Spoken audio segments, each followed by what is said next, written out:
What's going on, guys? Today we're talking all about shutter speed.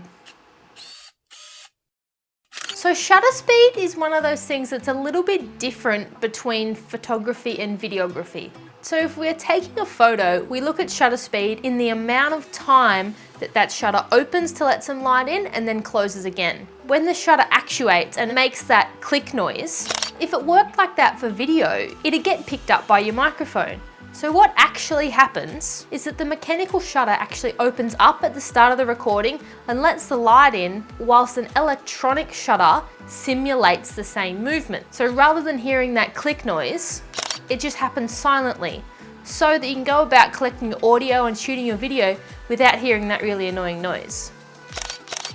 Shutter speed works best when you abide by the 180-degree rule. So this is a universal rule, like the rule of thirds, whereby it means that whatever your shutter speed is should be double your frame rate. So if your frame rate's 25 frames a second, your shutter speed should be 1/50. If your frame rate is 50 frames a second, you want your shutter speed to 1/100. Now what the fraction means, the 1/100 or 1/50, is how many hundredths of a second or how many points of a second it takes between when the shutter opens and when the shutter closes in photography, or when the shutter opens and then how many times the electronic shutter actually simulates the closing of the shutter without it actually happening. I know this is super confusing, but it's an important concept to understand.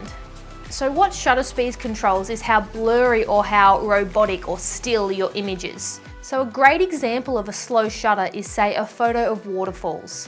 You know, when it looks like clouds, like it's just super smooth? That's been shot at a slow shutter speed, meaning that there was a longer time period between when the shutter opened and the shutter closed, so that there was movement between that phase. If you were to shoot that at, say, 1/250th of a second, it would open and close so quickly that the image is frozen, and what is happening at that exact second is what's captured, rather than it being a very gradual movement.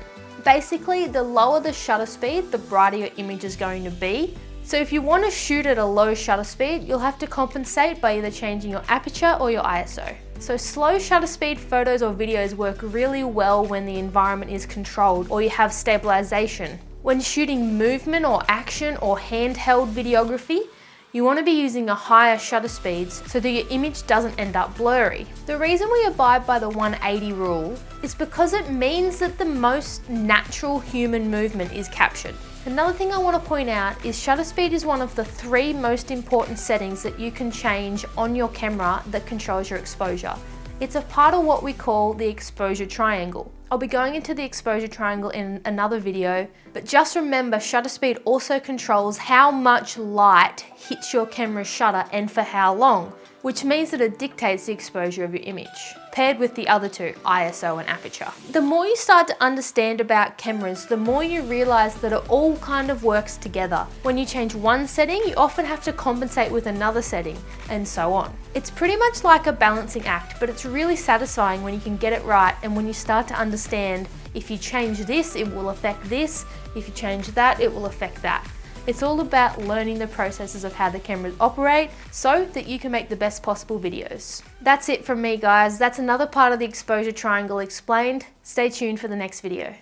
Because it's been shot at, I don't know what I'm saying. Have you ever seen the photo of, an example of a slow shutter is when,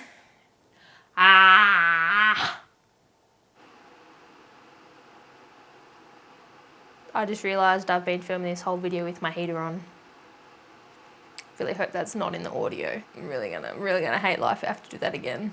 You know how I mentioned in a previous video to listen before you start recording your audio? I did not do that, and it's probably just compromised the whole start of my video.